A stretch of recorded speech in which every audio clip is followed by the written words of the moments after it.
Hello, and welcome to the Big Apple School podcast, the weekly English show where we speak about everything under the sun. The major goal of this show is to help you improve your English and, of course, learn something new. My name's Katja, I'm your host, and today with me, Benjamin. And Eugene. Hi there, what's up?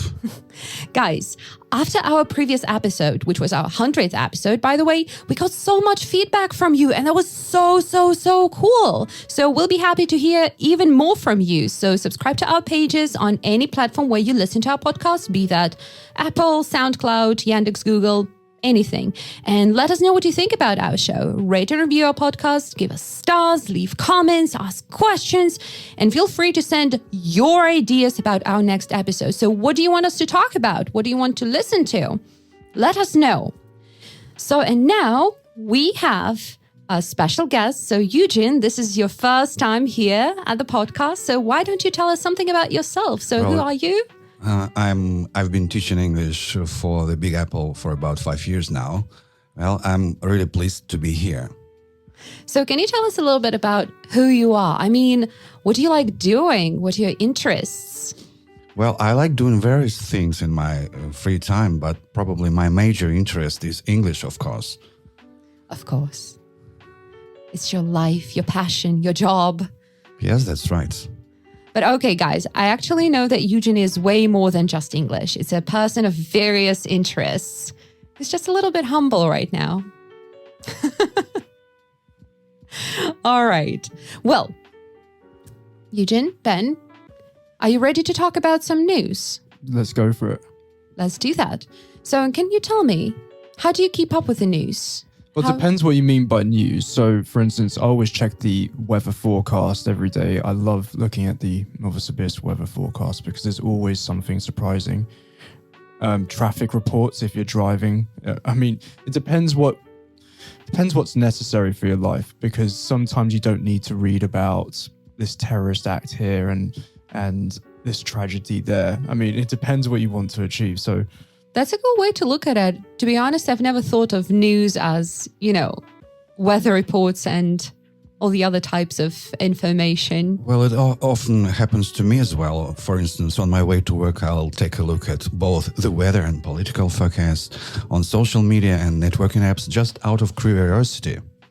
So in what kind of news do you actually read then? So, Ben, you say that it's weather forecast, for example, but you try not to keep up with the international news then?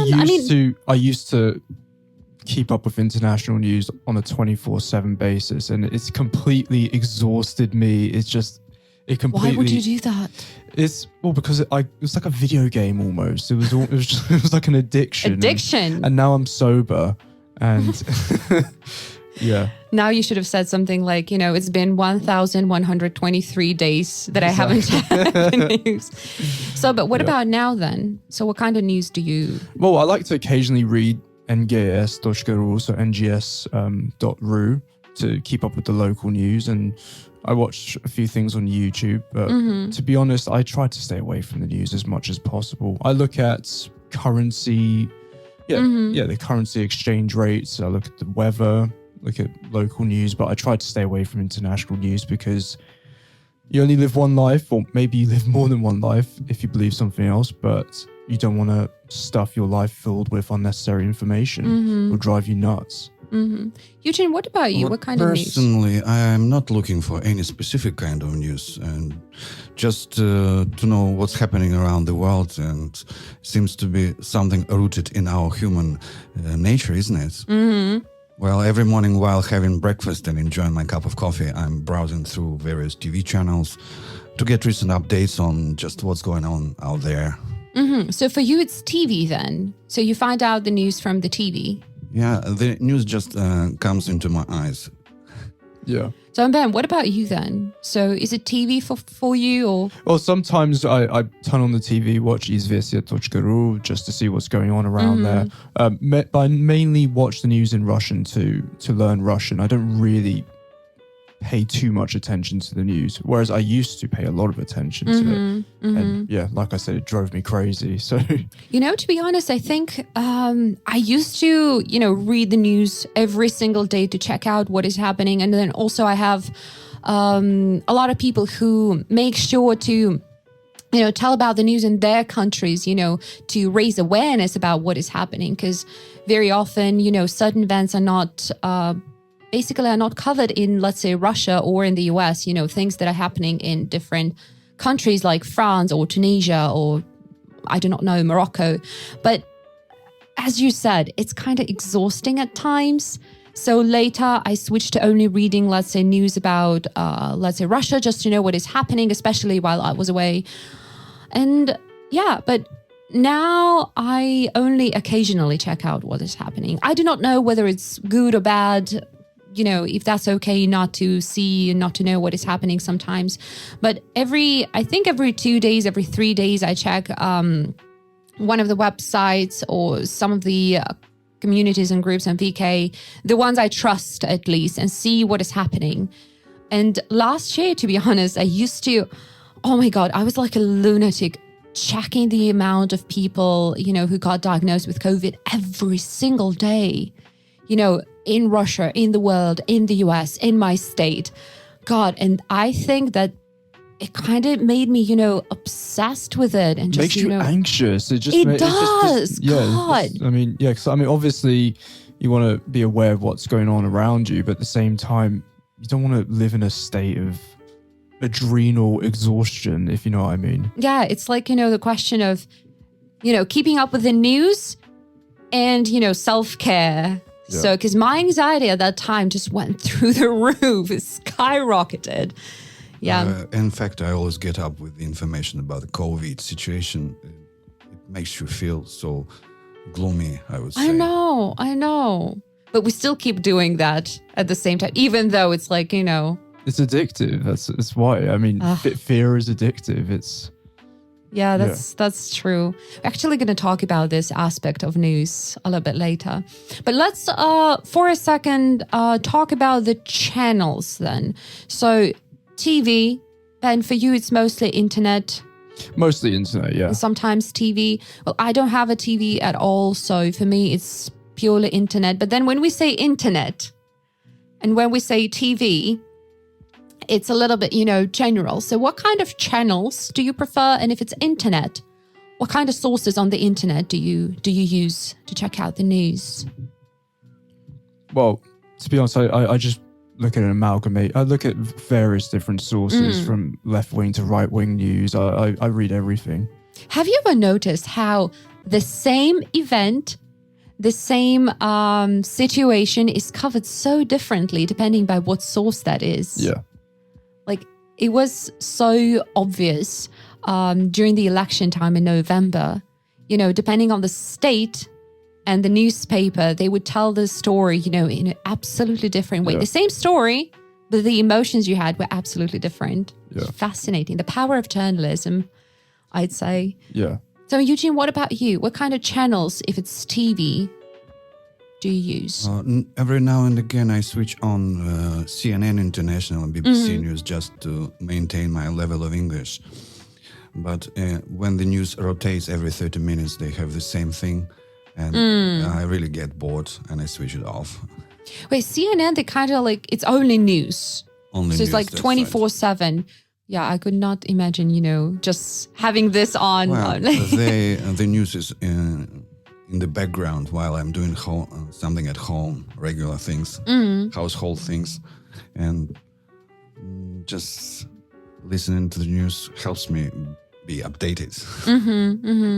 Do you ever listen to news podcasts? Because there are some podcasts, where they talk about news, they give their own, opinion about that. Yeah, I listened to this guy called Tim Pool. He's a very big podcaster in the US.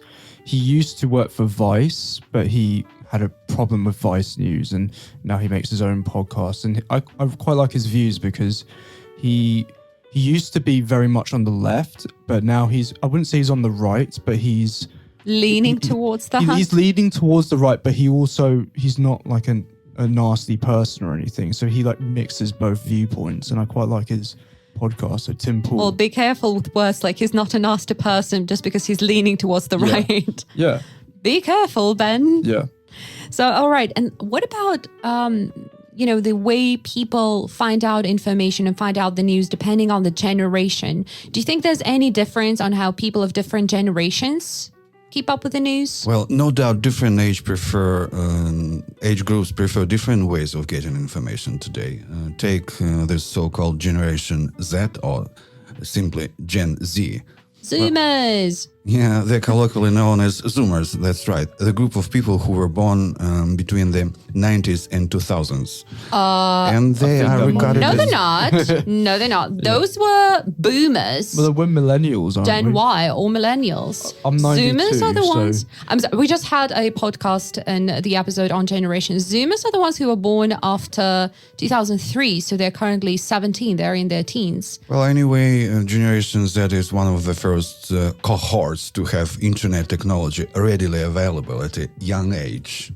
At a young one, yeah, Gen Z is like that. That's why I believe Zoomers are using not just the internet, but they tend to, well, in my opinion, from what I've seen, Zoomers mostly use things like Twitter or Instagram, not even like, websites of BBC News or CNN, but they're so into the social media for finding out the news. Well, as the first generation of digital natives, they are not only used to the availability of information, but also the immediacy of information, I would say.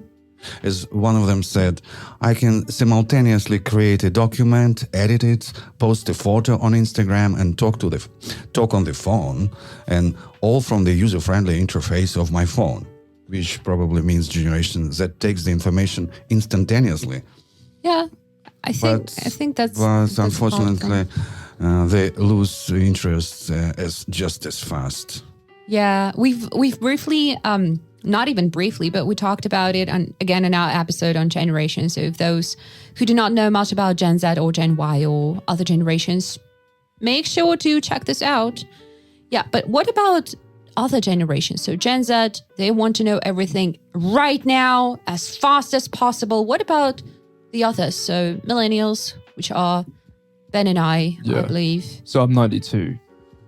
So I mean, it's we pretty much are the same as Gen Zs, I guess. We're not too dissimilar from them. And what about generations of our parents, of our grandparents, maybe? How do they find out the news? They still read newspapers, I guess. I think so too, Yeah. They prefer that old-style paper press. I mean, I like newspapers too, but I don't want to waste my money.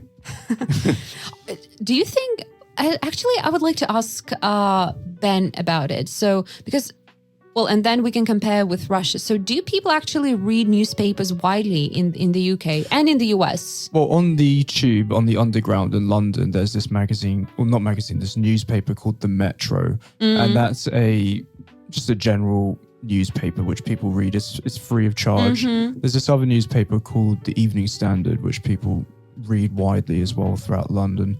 That's also free of charge. You see it at every underground station, quite a few bus stops have it as well. So Haven't you seen the metro issues here in Novosibirsk Underground? oh, well, so there's a metro equivalent in Novosibirsk. And it's actually called Metro, I think. Oh, cool. Well, It has the same title. what color is the logo? Green. Yeah, it's Oh, like it's green. White title on green, as far as So I remember. our one in London is white and blue. white and blue. So- It's white and green here. I was once on that newspaper Metro. Oh, Well what done. were you doing on the newspaper? I got a message from a journalist, and it was the year that I graduated from university, and she's like, we're making an issue about young teachers, so do you mind if we ask you a few questions? I'm like, go for it. And that was my first year working as a teacher at a secondary school, and Thrilled, excited. Yeah, it was kind of weird. celebrity. But it was actually fun because the kids just ran into me and they were like, we have seen you in a newspaper. I'm like, that's so cool. How did you find out? They're like, oh, our grandma takes this, to cut to the litter box for the cat, and we saw you there. I'm like, The litter box. wow. So you were going to be using The peak of my career, just the beginning. So, but do people really read that in Russia, Eugene? Because I don't believe they do. I can't imagine someone's reading a real newspaper nowadays. Yeah, to be honest, like in Russia, I don't think we do that. I don't think I've seen like not a magazine, but a newspaper being sold. Yeah. widely. So it's changing. But in the UK, people still do so. Okay. I sometimes see people in the US, reading newspapers. I remember once seeing such a gentleman, it was an old man in his 70s maybe, looking just fantastic, in a coat and just, reading the newspaper on a subway. I took a picture because he was just looking so great. From another generation, from another era. It's like from a different time. Yeah. So, and what about TV then? Do you think that a lot of people watch TV to get the news? Well, TV is almost dying out in a way. Most people just go online. I mean, what about you, Eugene? Do you watch much I'm TV? not quite sure. I mean, obviously you said CNN, but having meals and watching TV is probably that's what we always do nowadays. But do you watch CNN via the internet? So you stream it on the internet? So you go on CNN.com and stream the video? No, I'm a subscriber to one of the TV providers here. Okay. So you have it actually like on the TV, it's not the real-time CNN News and BBC World. Yeah. News. So do you have like a satellite dish outside your... No, it comes through IPTV. Oh, okay. That's fancy. Yeah. You don't have to do anything special for that. I mean, just turn it on and do regular things. Even you can just prepare for your lessons. Well, that's okay. Because I believe if I had some news on, while preparing for the lessons, I would get easily distracted and pay attention to either the lessons or the news. But that's just me.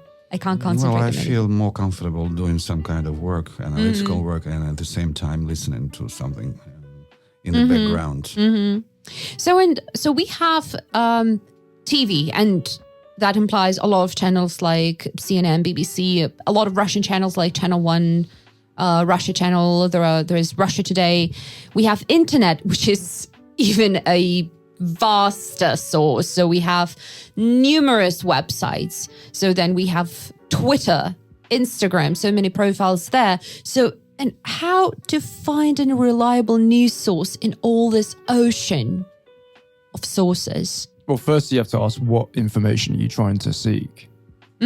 So, can you elaborate on that? So, I mean, let's say the weather forecast, you're never going to get 100% accurate weather forecast. So the weather can't exactly be described as fake news. Yeah, it completely depends what you are trying to achieve. So if you want to learn about a certain event that's taking place, I mean, you can never actually be sure about any source. I mean, for instance, if you go back to the Iraq War, everyone was being told that Saddam Hussein had weapons of mass destruction, and the British government, the American government said this is verified information, and it turned out to be false information. And I even remember the newspapers where there were photographs published, satellite images published of their military bases. And they all said that they were really threatening to the world. Yeah, exactly. I'm not in any way condoning Saddam Hussein. Well, or today, anything, but I would say that today finding reliable source of information could be really challenging. But personally, I'd like to point out some major characteristics or, if you want, key elements of reputable publishers. Oh, please do. First of all, they create accurate content, check facts, and if errors are made, they correct them. You can easily. Oh yeah. So, I remember mentioning it in one of the episodes. Somebody did. the conspiracy podcast. Oh yeah. It was about conspiracy theories that there are, well, let's say companies, and same goes with channels and news sources, that if they make a mistake, a reliable one, usually they admit it. They, they kind of, well, don't give excuses, but at least, they explain the situation. They say they're sorry if that affected anyone anyhow. So, yeah, okay. Well, another thing that is worth pointing out is probably that they use reputable sources like people, documentation, and they verify those sources. That's a good point. Surely the British and the American intelligence services would be considered as reputable sources, and they get the information wrong themselves. We can get into a philosophical question then, like deep, what is true information then? But well, of course we can never be 100% sure that whatever we are reading is 100% true. No matter if the sources are verified, if we believe this is an unbiased channel or an unbiased source. But one more thing, which is also important, I think, that they present headlines with accurately represented the article content, headlines, and then probably they don't play on readers' emotions.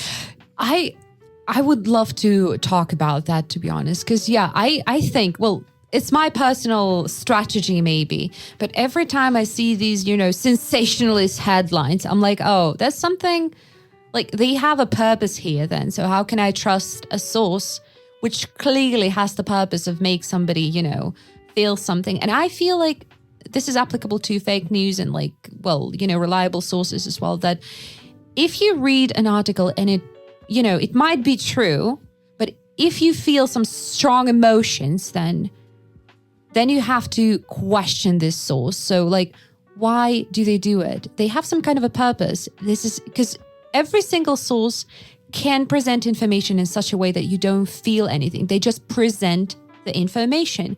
But if if a piece of news is written in such a way that it's made to make you feel something, anger, happiness, then there's something behind it. You mean they trigger strong emotions? They do. But one more thing, which is also important, I think, is they produce their own content. They don't just merely aggregate content from other sources. But what do you mean by produce their own content? So they don't just repost messages and just take big chunks of information from other sources and publish on their media. Mm-hmm. So you're talking about, for their own instance, content. do you know the Associated Press, the AP? So Nope. they just amalgamate, they collect all different types of news sources, and it's kind of like a notice board of all the different news sources. I feel like that sounds very chaotic. It is chaotic, yeah. There's also this, oh God, what's the name of it? Damn it, my student told me about that like a week ago. There's this website where every single piece of news is very caricatured. It's super ironic, satiric, and it's the purpose of it. So it's not real news. Is this the Private Eye? No, it's something different, but I'm pretty sure there are There's several, this famous British magazine called The Private Eye, which just makes a joke out of everything in the news. It's really fun. you know that it's not, No, it's all a joke. It's fun. Look it up. It's called The Private Eye. It's a funny. Damn, there was some other source that my student mentioned. Damn it, I'm gonna ask her what the website is. And anyhow, and the thing is that some people, before they check what the source is and what the website is, they start believing the stuff that they write about. So, which I guess we can make a rule for the readers and for the listeners of the podcast: always make sure to check the source. Because sometimes you might click on the link, read some piece of news that makes you super angry, and then you believe it without checking it. So that actually brings the topic of fake news then. So there's one thing between reliable, unreliable source. Fake news is actually nothing new. Those bogus stories can reach more people more quickly via social media than good old-fashioned viral emails could accomplish in years past. Mm-hmm. And for instance, studies shown that many people cannot tell what news is fake and what news is real. This can create confusion and misunderstanding about important social and political issues. Mm-hmm. Well, I see the dangers of fake news are as follows. Like, fake news can affect your grades. For instance, professors require that you use quality sources of information for your research assignments and papers. But if you use sources that have false or misleading information, you may get a lower grade. Yeah, well, I guess, you're supposed to have some trustworthy sources, and then most students just go to Wikipedia and just, take it from there. And one more practical thing, fake news can be harmful to your health. I mean, physical Yeah. health. Well, let's talk about it. So can you elaborate on that? So how can that be harmful? Well, like what we were talking about, the coronavirus, it just makes you anxious. And it's just, at the end of the day, anxiety, cortisol, which is the, the chemical in your body, which is released when... It is cortisol, the hormone of stress. But it's way more than that now, because I do not know if you remember, but last year when the pandemic just started, there were so many sources claiming, and blogs claiming that you can prevent the COVID, getting the COVID by drinking certain chemicals. And BBC say that last year, just within the first 3 months, 800 people died because they, drank the methanol or alcohol-based cleaning products. Can you imagine that 800 people died just because of fake news? And it's just... To be honest, I don't think they saw the news and drank it, bleach and whatever it was. I think it was bleach that was in the news. I mean, if you just drink bleach because you saw it on a newspaper, then... Sounds so stupid. Yeah, you're not exactly gonna... It's survive in this world. But it was not... I remember, I think it started with bleach and then people just went on crazy, drinking things. It's damn it. I mean, to be honest, there's always going to be idiots in this world. Do you remember the Tide Pod challenge? Oh yeah, I was going to mention it with a detergent. Oh God. Every single time I use the Tide Pods now, I think, how can somebody actually... Do you know what this Tide Pod challenge was? So do you know the washing detergents? Yeah. Well, not the washing. Yeah, it was the washing the pods which you put in the washing machine. There was this. What would you call it? A challenge. I think they called it a challenge. Yeah, a movement online somewhere. And what were they supposed to do? Eat the Tide Pods, swallow the Tide Pods. So, as we can say, there are many fake and misleading news services related to medical treatments and major diseases like cancer and diabetes. Oh yeah, with diabetes, I'm not so sure. Well, just because it's a wider research disease, but with cancer, people are ready to believe whatever if they can't get the treatment. It's true. So to sum up on this medical issue, we can say that trust in these false stories could lead to make decisions that may be harmful to your health. I have something else to add on the medical side of it. The thing is that sometimes you can clearly see that this is a fake source, that it is fake news if you pay attention. But I have an example, and that's my own example. So I think it was in the summer, there was this page that was going around the internet, it had the stamp, the official stamp and the seal of some kind of medical institution. It was the instructions on how to treat COVID. And apparently someone got it from the doctors who, somebody called an ambulance. So the doctors gave these instructions on how to get through COVID. And it was not viral, but it was everywhere. And when I got COVID, and I didn't have a visit because nobody actually came to see me. Thank you, healthcare system, which we talked about.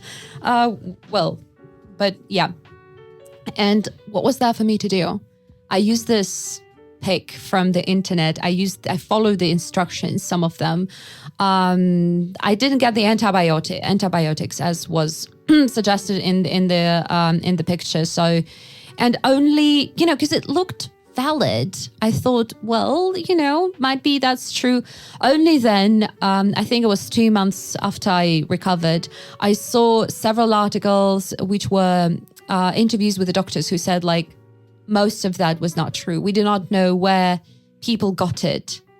But then some other people said we followed it. We got well. I'm one of those people. But I think, Jesus, I followed these instructions without checking the source.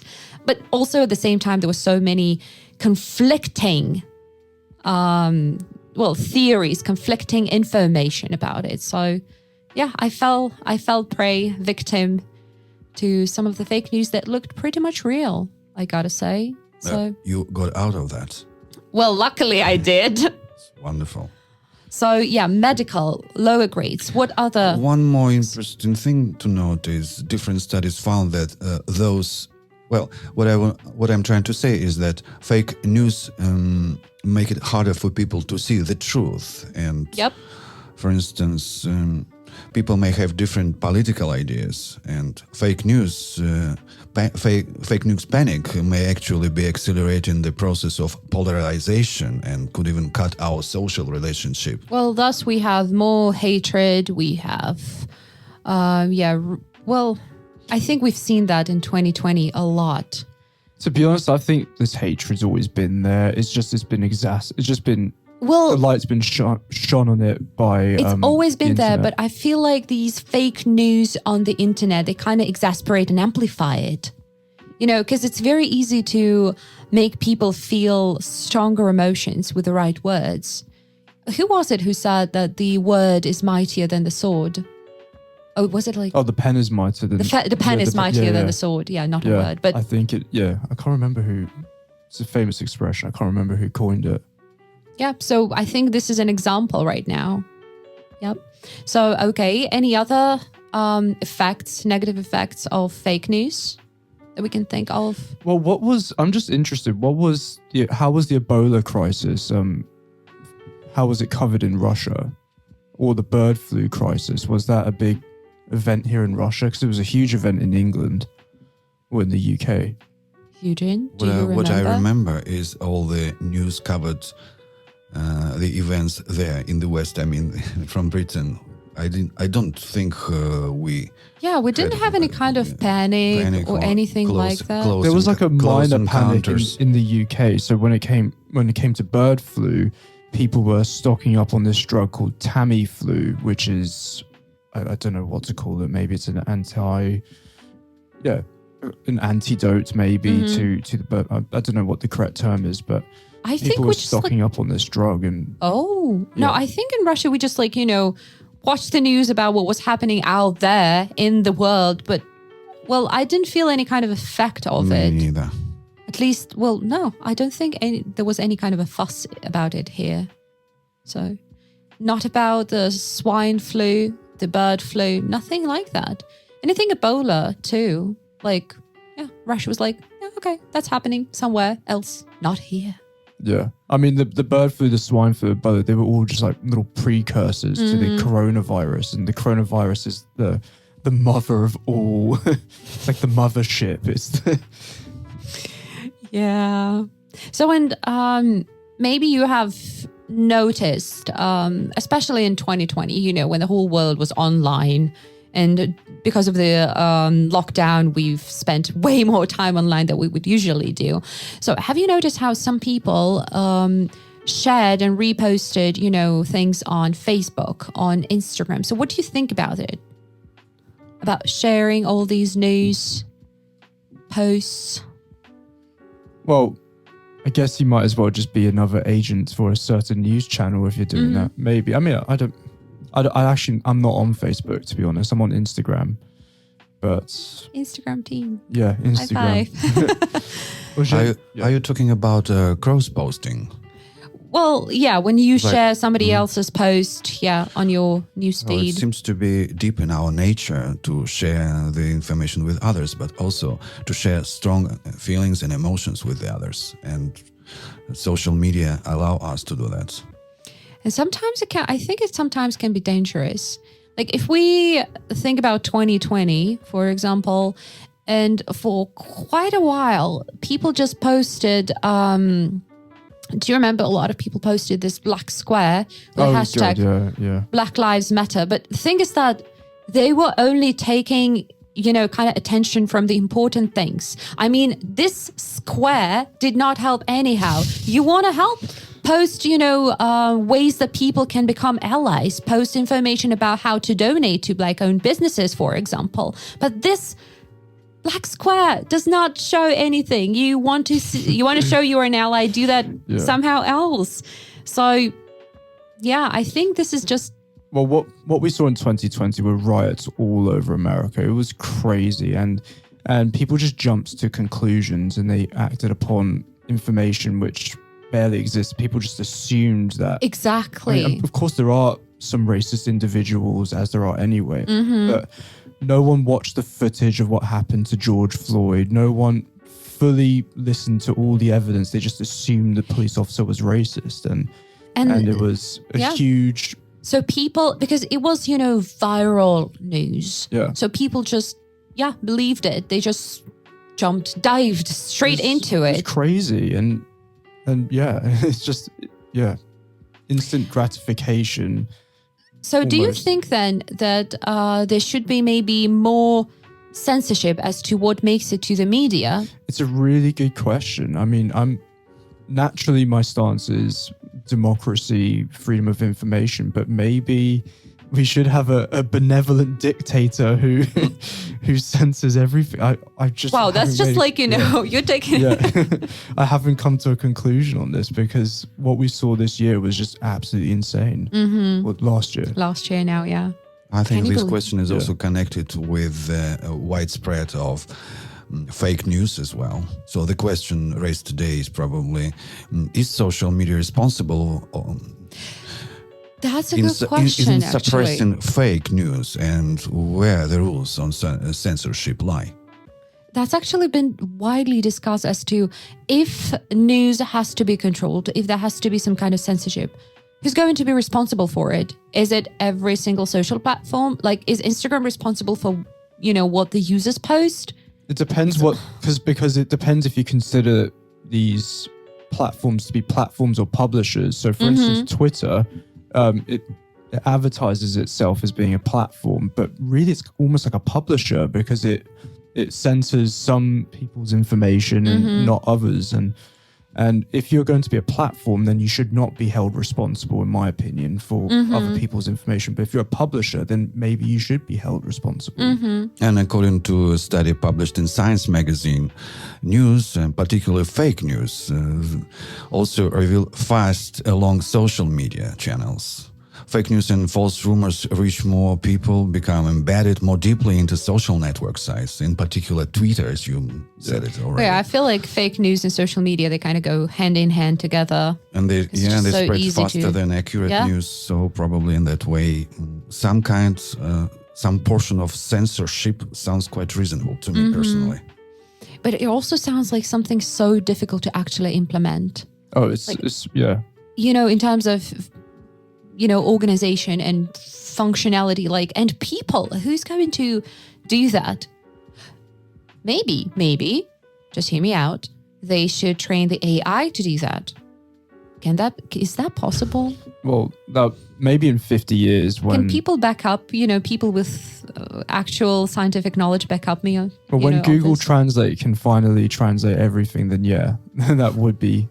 So when the technology gets there. How can you be sure that it is not the AI that is spreading fake news? Ooh, that sounds like a conspiracy theory. Sounds like that. Yes. And I suspect... It's a good question. One of my theories is probably it is the AI who is to blame for creating coronavirus. Wow. We should have had you, Eugene, on our conspiracy theories podcast. We definitely should have. But since we're talking about censorship, so right now we're discussing, more of a possibility of implementing it. But let's look at an example where censorship thrives. That is China. So, and I remember Natalie told us in the episode of living and working in different countries how she was struggling with getting in touch with the relatives and friends because of the censorship in China. So do you know anything about it? Like, what's the situation like in there? Well, I believe you can't use... Well, I can't remember what websites Natalie Probably mentioned. Google is banned there. I think they have Google, but it's a different kind of Google. I think it's like Google... Some of the Google services are banned there. Yeah. And I know the Google Maps are different in China. I watched this interesting documentary whereby the maps are not fully correct. Maybe it's to protect military installations. Wow. Well, I know that they basically ban everything that deems potentially dangerous for the political regime or the country itself and the whatever. Yeah, political stability. Exactly. And I know that right now it's Wikipedia, Facebook, Twitter, YouTube, Instagram, some of the Google services, they are fully blocked. They say temporarily blacked out. But this temporarily, I hate this word. It may take forever. Yeah, so it's been like that for like such a long time that it's not temporary anymore. So... But anyway, we can see the country is developing and the economy is growing. I'm sure they're doing quite well. Well, the country might be. What about the people? Are they happy? Are they satisfied with the way things are? It could be probably their own choice. What do you think of that? I believe that if there's such a strict censorship, they aren't even allowed to complain about how they're not happy, because then, you complain about that, then you mysteriously disappear and are never to be seen again. So I don't know. I really do not know. But I know that the government in there is particularly keen on blocking, everything that could incite like social unrest. So basically everything that makes people think about the regime, about the political situation there, everything that could potentially make them unrest is blocked. And that could be anything, basically, just a mere question like, are you guys satisfied with everything? Like, What's that? What are you implying? Are you implying that you're not satisfied with the ruler? Too bad. So I do not want things to be like that. I would love to have some censorship, on things that are potentially dangerous for health, let's say, or some other things. But total censorship sounds... So I was just thinking about glasnost in the later years of the Soviet Union when news information became more readily available. To what extent was there censorship in the... Would you know? To what extent was there censorship in the later years of the Soviet Union, or was it a complete free-for-all? Both Ben and I are looking at Eugene for this. Yeah, you can't make objective judgments. That the information that is available, you may think it is the whole information and the only true, but we don't know what is hidden from us. How can we understand that? It's not possible, really. Yeah. Have you read 1984? Yeah, I did a long time ago. If you reread it now, you kind of see... Scary, yeah. It's scary because this is exactly what is happening right now. It's like a combination. Yeah. A combination of 1984 and the brave new world that we live in. Yeah. And the Animal Farm, damn it. I have a memory of the 90s. It's one of my happiest years of my life, really. I was a student there at that time.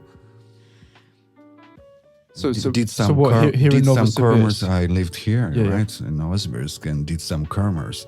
I mean, at weekends we traveled to different parts as the so-called shuttle sales managers. Remember? Oh. We were shuttles. Do you remember this word? We just you had to go somewhere and bought things and brought him here and sell them at a high price. That's all. Okay. I mean, I've heard about that, but I was one of them, and at the same time, I was a student in the daytime department. Yeah, I remember how things were. They were tough things. I mean, like so-called mafia was in control here. But, be careful. If you were a student, it didn't concern you at all. Interesting facts about Eugene's past. I would have loved to have been here in the 90s. It would have been so interesting. Are you sure about that? Yeah, it seems so interesting. No problem with that. Yeah. All right. So why don't we actually talk about, since we've mentioned censorship. So do you know anything about blocking Twitter now? What, here in Russia? Or? I think it's here in Russia. Well, I mean... It's only here. Well, I mean... Because in China, Twitter is already blocked. According to the news, our Russian news, we warned them about not publishing the content that is against our rules. Against our laws. It's children's pornography and calls for suicide. What else? One more thing. I don't remember. I don't actually Those things that are prohibited here. They should not be published on Twitter. But Twitter, they do not respond to our claims at all. Exactly. So Twitter is an international company. So, and Russia can say like, oh, there shouldn't be any kind of propaganda on Twitter. And basically anything that, again, puts the government under question, and they want to just ban it here. But I don't think that that's ever going to happen. They tried to ban Telegram. And how did that work? It didn't. So we'll see. But Telegram's based here in Russia, yeah? It's based in Petersburg, no? The company. Is it? Yeah. I kind of thought it's Nowadays, not with Russian. new technology, it's difficult to say where the company is based. The servers are based everywhere in the world. It was invented in Petersburg, I believe. Yeah, well, one of our Russian guys is the founder of the company. Yeah. We should check this out and read more on that. Yeah.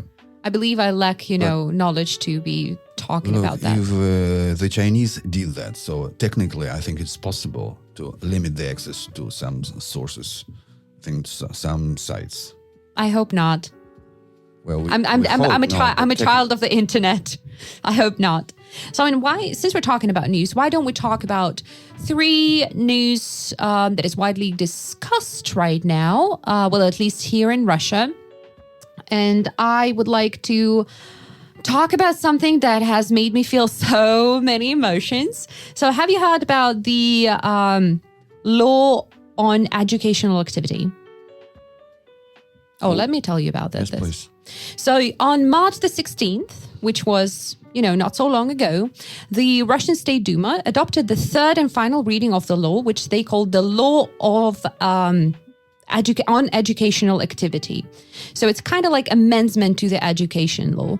So what does it say? So it says that members of the academic community and those involved in popular education initiatives, they that they have opposing, opposing views, maybe in different information. So, the government have adopted the document that basically says that everything that is educational activity has to get the approval of the government. So, and that puts any and all dissemination of knowledge under state control. Why? Because this legislation does not contain any definition for what is knowledge, what is education, what the hell is educational activity, what is experience. And they say that, it's not only about education as higher education or schools. It's anything that has any kind of, teaching or, giving you new experience, new facts, anything can fall under it. And that's not only higher education, it's not only schools, it's blogs, language schools, anyone who gives lectures, even a professor from a university who gives lectures online on YouTube on, let's say, astrophysics, can now be banned because it's not approved by the government. So, and you can imagine that can have certain consequences. So, and what can that lead to? So, the government may check the educational activities for compliance with the laws, or they will start issuing licenses for educational activity, and some people, I'm sure, won't be given them. So what if it's, right now we have so many blogs who tell us about, let's say, physics, journalism. Well, so my question is, before this new act, was there no state-mandated education? What do you mean? So didn't the government... Well, the Russian government has a syllabus, has... Of higher education and schools, yes. But what about, let's say, us teachers? Well, if you are working for a private school, any private school, if it hires employees, they should have a license from the government. But they can check individual, what exactly you're teaching. Well, but think about it, okay, you work for a school. But what about all those, let's say I'm a teacher and I want to make YouTube videos teaching Russian. I might not get a license for it. It might be seen as some kind of information that is not approved. So, and now, what's the problem? The thing is that right now the scientific world is changing. So, and people give lectures on astrophysics, on chemistry. So, and I'm pretty sure that if the government is to approve, they're not going to rely on the latest scientific news. They might be very subjective in it and very biased. So, and people say that this is the beginning of the total censorship on education. Well, it depends what, I mean, I guess the Russian government doesn't want chaos in the country. I guess that's probably the motive behind it, no? I see what you mean, but frankly, I don't share your pessimism about it. Yeah. So these new rules may both lead to higher standards in education as well as to censorship. You never know now, really. And I'm sure that the people who work in the educational sphere are quite intelligent people. They won't... I mean, if you look at America, all this chaos is happening, and people think that. I mean, of course, there are some racists in America, but people think there's literally a white supremacy epidemic, and it's just not the case in America. And a lot of this comes down to professors at university talking about how people of other races are still subject to immense suffering and slavery, and it's just not the case. And perhaps maybe, I mean, I'm not a spokesman for the Russian government, but perhaps they just see this and don't want the same chaos. This is just my speculation. Well, probably we'll see. The good thing out of it, I see, is that the government is pretty sure that there are some changes that should be made. And probably they're trying to improve the system. And this is us who should participate in that and not to allow strict censorship in the future. Not to allow strict censorship. And how are you going to change that? Yeah, through your work. Yeah, you have to participate, not go away from the whole system. But if either the censorship's going to come from a government or it's going to come from a big private company like Twitter. So who's it going to be? that's the ultimate, yeah. Because we pay our tax money. Starting with June the 1st, we'll see what that leads to. Yeah, let's see what happens. Yeah. But also, since they say that it also will lead to more difficulties of bringing professors from different countries into the country. So who knows? Maybe you're going to, be deported from out here. You suspicious 3 citizenship guy. So they say that, so if now, it's difficult enough for schools to bring foreign teachers and professors into the country. So it's going to get even more difficult because every single candidacy should go through the approval process first. Yeah. So, and where's the guarantee that this approval is going to be granted? So, yeah. Let's live and see. If I were you, I wouldn't worry too much about that, really. As a person who hopes to get the hell out of here, of course. We have always found ways to deal with most difficult situations in our country. Yeah, I wouldn't like to go through these most difficult things myself, but okay.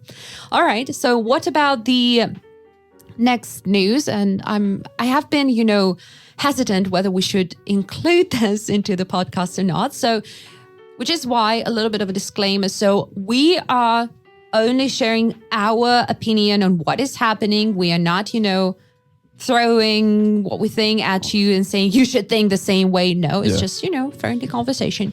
So, but have you heard, and if so, what do you think about the recent conversation between Vladimir Putin and Joe Biden? Well, I've got to say that I think that's, if you're going, I personally, I don't understand why NATO exists. And this is it's kind of like a side point, but I just don't understand why there's so much antagonism against the Russian Federation. I just do not understand it. And quite frankly, I think Putin's in his right to challenge Biden. So can you, first of all, tell about the situation to those who haven't seen the news, who haven't heard about this? So what is happening? What the hell are we talking about? As far as I remember, the journalist, I don't remember his name, asked Biden, do you think Vladimir Putin is a killer? And Biden's response was, I do. Exactly. Yeah. So that's what happened. So first, what do you think about that?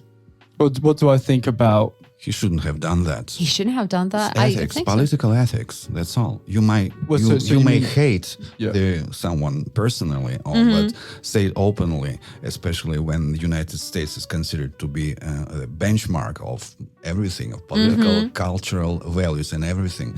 If you call a president of a big country, it doesn't matter what size of the country it is, a big or small country, like you're a killer. You are not the judge to say that. This is what I think. It's unethical. I totally agree with you, Eugene. I totally do. So, and what was the reaction of Vladimir Putin to that?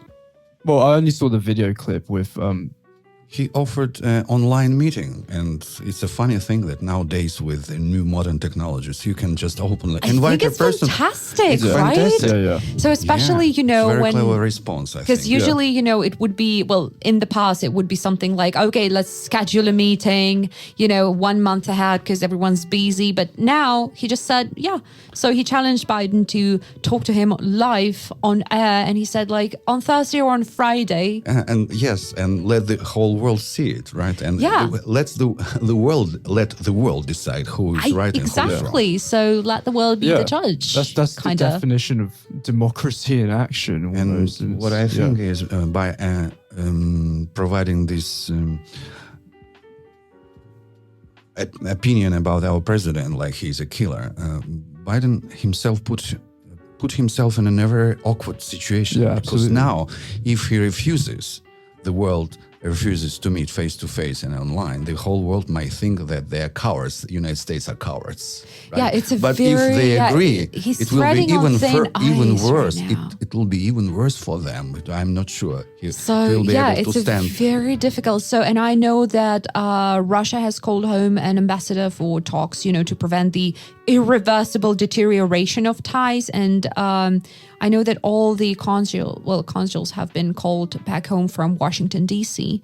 So for safety reasons, and they say that, I think our consul's name is Anatoly Antonov.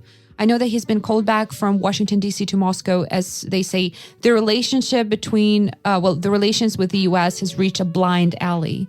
And in addition to that, to what Joe Biden said, he also said that on national, not even national, but like, you know, worldwide news, that Vladimir Putin would pay the price for the alleged meddling with the elections. It's dangerous It's very dangerous. And where's the evidence for that anyway? I mean, that's the whole. So it's just topic, it's just accusations that are not based on any data. Like if you're going to throw accusations like that, be sure to back them up with some kind of. They don't care at all. That's dangerous. It's their arrogance of the politicians, I'm afraid. But it's who knows dangerous. what that is going to lead to? We may suffer. I mean, the citizens Personally, I have never seen any issues and felt any issues with colleagues working from abroad. But this is the political system. But anyway, how is it possible? I don't know. But I hope that that's not going to, change the relationship between people. But let's say within actually, that's the question. It's not about the news, but when I talk to people about my experience in the US, I very often hear the question like, what was the attitude to you, like as a Russian? And I said, look, I've been to 17 states, so I've been all over the country. Yeah, that's a lot. And I've talked to hundreds of people, of course. And within 3 years, not a single person made any kind of negative remark about me being from Russia. Nobody, not a single time. So I know that sometimes the media wants us to think like, oh, you know, people from Russia don't like the Americans and vice versa. No, that's one of the examples of, you know, biased news maybe, or fake news, because not a single time have I experienced any kind of negative reaction. Yeah. So, all right. And news number 3 is about culture. So no politics right now, no, nothing like that. So have you heard about Eurovision? And do you know any news about who's going to go to Eurovision from Russia? Well, it's something beginning with an M. Yeah, Manesia. Yeah, I just remember the name, right? I haven't seen the song yet. Shame on me. Well, the thing is that it's been really, a little bit controversial because there are some people who are really narrow-minded. I'm sorry, yes, I'm throwing words like that. But so the thing is that Manesia, she is a Russian Tajik singer. So, and she, basically won the Russian ticket to the Eurovision with the song Russian Woman. And that sparked, a lot of comments, I would say. Okay. Oh, I didn't know about this. Can you hum the tune at least? So, oh no, I don't have it's something very unusual. And in general, Manisha has a very unusual style because she started, it's a mix of things, of styles, of music and the motives. It's not, solely Tajik motives or Russian motives or, something like that. It's world motives. But do you think she's right to represent our country with that stuff? I think she is. And first of all, there have been a lot of comments which are, in my humble opinion, dumb, because people say, how can a girl who's not Russian to, present Russia? And people opposing this say, but that's the point. Russia has over 100 different nationalities. So it's, great that we are sending a girl who's from Tajikistan, to represent Russia. Well, she has, Russian Tajik origins. The style that she has is fantastic. The songs that she has, they're not just songs about, I do not know, like people would expect something to be about love. No. So for example, the Russian Woman song, it's kind of a manifesto to feminism maybe. And she's an activist herself and she sings about how a lot of families in Russia are broken, for example. So, and it's not just a song. And through her art, she expresses her thoughts on problems that we have in Russia, for example, and she's doing so with very unusual motives, very unusual music, and very unusual style. So I'm completely intrigued. You should listen to her songs tonight. I'll definitely. She has songs listen to it. that are named like Russian Woman. She has one that is named Africa. It has, a little bit of like world motive. So not, I don't know. You just have to listen to her.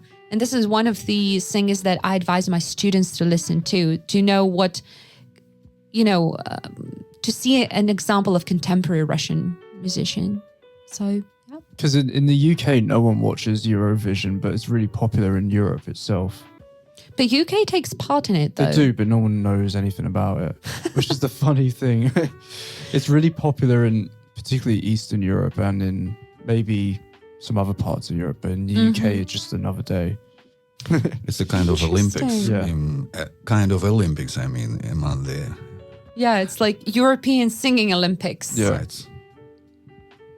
Yeah, I remember telling my American students about that because they have never heard about that. I'm like, a lot of people watch it from the beginning till the end, even though it's like a lot of hours. It's a pretty big thing here in Russia. Yeah. Oh, yeah.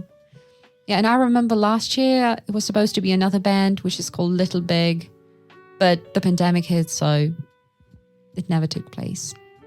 All right, any other news that you can think of that are widely spoken? Okay, well, let's call it a day then. So, what do you think will be the main idea that you are going to take away from this episode? So what are you going to remember this episode by? What would I say? What I would say is that just keep your life simple. Don't get washed away. Take things easier. Right? Yeah, take things easy. Don't drown in the swamp of news because it's gonna make you anxious. And be yourself and have objective mindset. So when you are getting the information from the news, you are your own judge to understand which news is false, which is fake. And today I think we helped our listeners to figure it out, how to find the best ways. Amen to that. Yes. All right. So that was the Big Apple School podcast. And today we discussed news. So thank you for listening, dear listeners. And remember, if you struggle to understand our conversation, you're always welcome to our website, which is bigappleschool.com/podcast, where you can find full scripts of each episode. So you can listen and read. And that's just fantastic. Also, if you want to get more content, which will help you learn English, you can follow us on social media, such as Instagram, Facebook, VK, YouTube, Telegram, we make sure that we don't post any kind of fake news. So we always fact check. Yeah.